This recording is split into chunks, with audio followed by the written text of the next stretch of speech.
Hey guys, अब you all स्वागत है आप सभी का आपके अपने चैनल एग्ज़ाम वाला के अंदर। गाइस, जैसे कि आप सभी को पता है कि हम राजस्थान आर्ट एंड कल्चर के ऊपर सीरीज़ लेके चल रहे हैं क्वेश्चंस की, जिसके अंदर फर्स्ट टॉपिक जो हमने क्लियर किया है वो है राजस्थान के लोक देवी व लोक देवता। उससे ही मिलता जुलता टॉपिक आज हम कवर करने जा रहे हैं, जिसका आज पार्ट सेकेंड है। ये टॉपिक है राजस्थान के संत व संप्रदाय। एक वीडियो ऑलरेडी डाल चुका हूँ जिसके अंदर 40 क्वेश्चन थे, ये सेकेंड वीडियो उसकी। तो आइए स्टार्ट करते हैं। गाइस, अभी तक आपने हमारा चैनल सब्सक्राइब नहीं किया तो जल्दी जाके सब्सक्राइब कीजिए, ज़्यादा से ज़्यादा लाइक और शेयर कर दीजिए ताकि आपको रेगुलर अपडेट्स मिलती रहे। चलिए आइए। दादू दयाल के निधन के पश्चात दादू पंथ का उत्तराधिकारी कौन बना? तो दादू पंथ का जो उत्तराधिकारी था वो गरीबदास जी बने थे। कौन बने? गरीबदास। तो इसका आंसर गरीबदास जी होगा। ठीक है, मिस्किन दास जी, रज्जब जी, नारायण दास जी, ये सभी इनके शिष्य तो थे लेकिन बने थे गरीबदास जी। ओके, तो आंसर यहाँ पे गरीबदास जी है। अगला, निरंजनी संप्रदाय के संस्थापक कौन थे? निरंजनी संप्रदाय के संस्थापक ऑलरेडी बता चुका हूँ मैं, संत हरिदास जी थे। कहाँ थे? कौन थे? हरिदास जी थे। ठीक है, लालदास जी नहीं है, रामचरण जी नहीं है, निरंजन दास जी नहीं है, हरिदास जी आंसर है। आगे चलिए। रामजनी संप्रदाय के संस्थापक संत रामचरण जी का जन्म कहाँ हुआ है? इनका जन्म सोडा डिग्गी में हुआ था। कहाँ हुआ था? सोडा डिग्गी के अंदर, जो पहले जयपुर में पड़ता था, आजकल टोंक में पड़ता है। तो सोडा डिग्गी, जो डिग्गी मालपुरा वाला है वही सोडा है ये। ठीक है, तो वहाँ इनका जन्म हुआ था। ओके, आगे चलते हैं। सिंबुदड़ा व कोड़ा ग्रंथों में किस संप्रदाय के उपदेश है? तो सिंबुदड़ा व कोड़ा जो ग्रंथ है वो जसनाती संप्रदाय से संबंधित है। ठीक है, तो यहाँ पर आंसर होगा जसनाती संप्रदाय। विष्णु संप्रदाय नहीं है, तो जसनाती संप्रदाय यहाँ पे आंसर होगा। बढ़ते हमारे 5वें क्वेश्चन की तरफ। संत लालदास के संबंध में कौन सा तथ्य असत्य है? लालदास जी की वाणी नामक ग्रंथ 2 भागों में विभाजित है। ठीक है। इनका जन्म मेवात में हुआ। ठीक है। ये शादीशुदा था। ठीक है। इनका देहांत 1688 में हुआ। ये क्वेश्चन एकदम गलत है। ठीक है, तो हमारा आंसर क्या होगा? ये तीनों के तीनों सही है, फोर्थ गलत है। ओके जी, तो यहाँ पर आंसर क्या हो जाएगा? फोर्थ। संत मीराबाई के पति का नाम क्या था? तो संत मीराबाई के पति का नाम भोजराज था। क्या था? भोजराज। ओके जी, यहाँ भोजराज आंसर होगा। संत पीपा के अनुसार मोक्ष का प्रमुख साधन क्या है? पीपा, जिनका वास्तविक नाम प्रताप सिंह था, ये दर्जियों के आराध्य देव कहलाते हैं और इनके अनुसार मोक्ष का साधन भक्ति है। क्या है? भक्ति। तो भक्ति आंसर होगा। कौन सा कूट सम्मिलित नहीं है? एक तरफ लोक संत दे रखा है, एक तरफ जन्म दे रखा है। मीराबाई 1498 ईस्वी ठीक है। दादू दयाल जी 1544 ठीक है। जसनाथ जी का 1482 ठीक है। संत चरण दास जी का ये गलत है। ठीक है, तो फोर्थ आपका गलत हो जाएगा, बाकी तीनों सही है, फोर्थ गलत है। ओके, चलिए आंसर। संत गुण सागर व नाममाला किस संत द्वारा रचित है?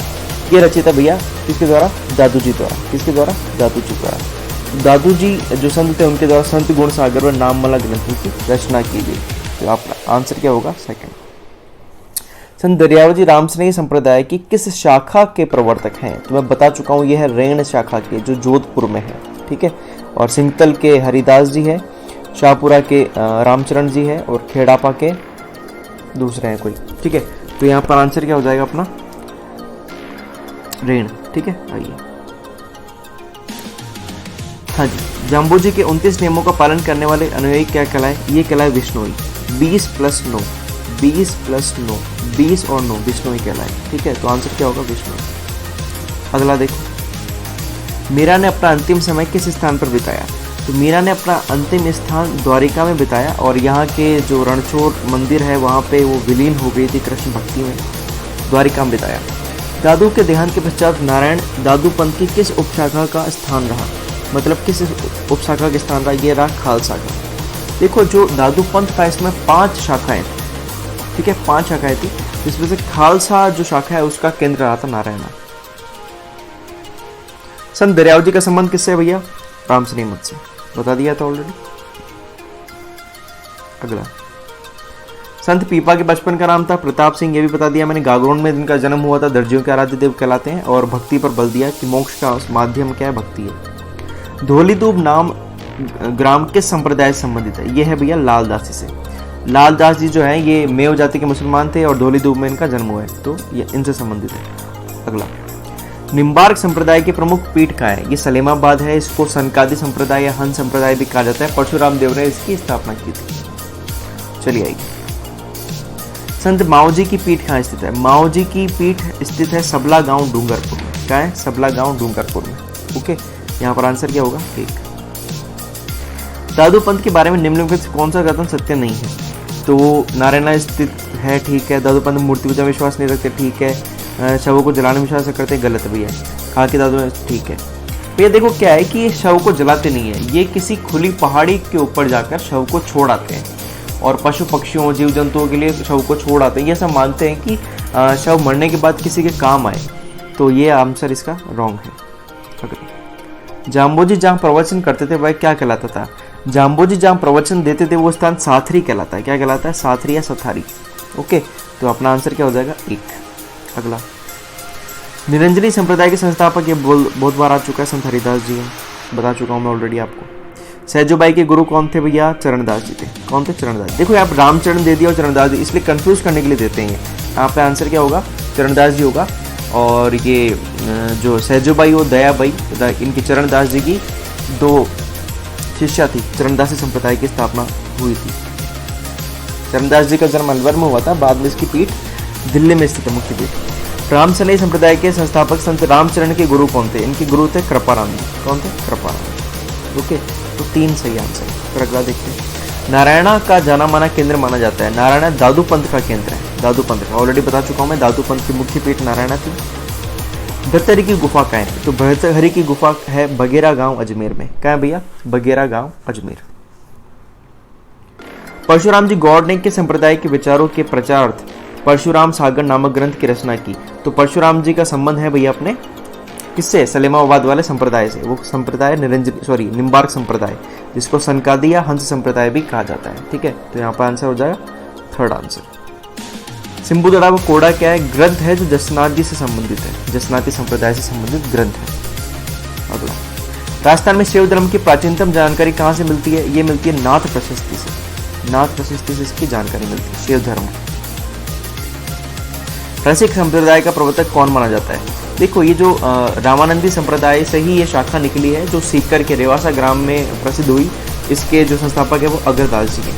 अग्रदास जी, जो रामानंदी संप्रदाय था उसकी प्रमुख पीठ गलता जी है, तो कृष्णदास प्रियहारी ने इसकी स्थापना की थी, लेकिन अग्रदास जी ने सीकर में इसकी स्थापना की थी रसिक संप्रदाय। अगला, नागला पीठ किस संप्रदाय से संबंधित है? ठीक है, लालदासी नाथ पीठ दादू संप्रदाय विष्णुई, ये है भैया लालदासी। लालदासी संप्रदाय की प्रमुख पीठ है नागला पीठ। ओके, अगला देखते हैं। निम्न में से पुष्टि मार्ग के प्रवर्तक कौन है? पुष्टि मार्ग के प्रवर्तक कौन है? ये है वल्लभाचार्य। कौन है? वल्लभाचार्य।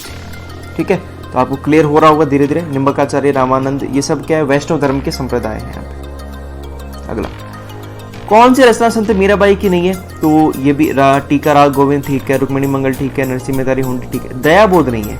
ठीक है, दयाबोध इनकी नहीं है, तीनों इनकी है, दयाबोध नहीं है। तो आंसर क्या हो जाएगा अपना? ठीक, दयाबोध। अगला, किस संत को ख्वाजा मोइनुद्दीन चिश्ती ने सुल्तान उल तारकीन की उपाधि दी? तो सुल्तान उल तारकीन की उपाधि दी शेख हमीमुद्दीन नागौरी को। किसको दी?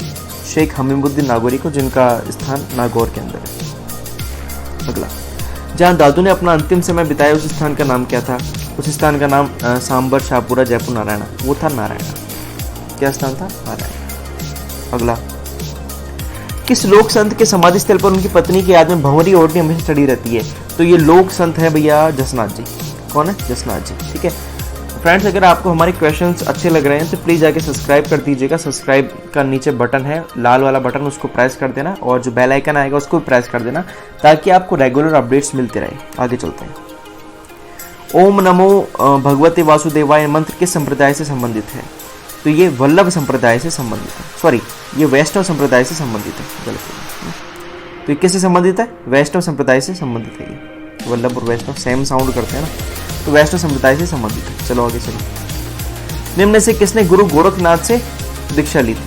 तो गुरु गोरखनाथ से दीक्षा ली थी किसने? जाम्बू जी ने। किसने ली थी? जाम्बू जी। ठीक है, चले आगे। किस संत ने मुस्लिम आक्रमणकारी नादिर शाह के आक्रमण की पहली भविष्यवाणी कर दी थी? तो ये भविष्यवाणी कर दी थी चरणदास जी ने। किसने कर दी थी? चरणदास जी ने। तो अपना आंसर चरणदास जी होगा। सुंदरदास जी गलत है, सुंदरदास जी दादू पंथ से संबंधित है। हरिदास जी निरंजनी संप्रदाय है। लालदासी संप्रदाय से।